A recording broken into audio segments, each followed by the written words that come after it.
दिनों की तलाश के बाद इंदुमती ने जंगल के गहरे हिस्से में एक छुपा हुआ मंदिर पाया।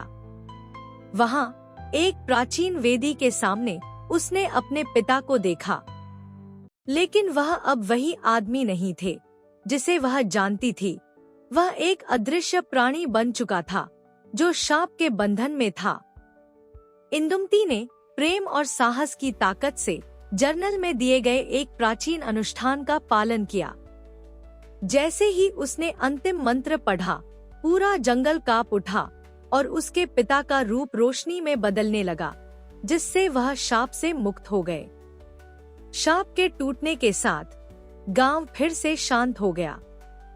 इंदुमती का पिता अब मुक्त वापस लौटा, लेकिन उनका रिश्ता बदल चुका था।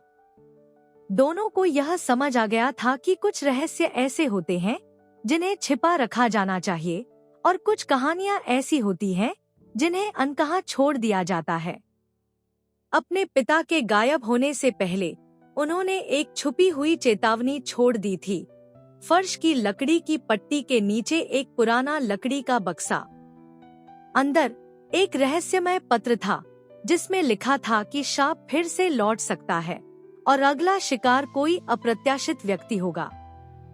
एक शाम जब इंदुमती खिड़की के पास बैठी थी, एक ठंडी हवा चली और मोमबत्ती की लौ बुझ गई।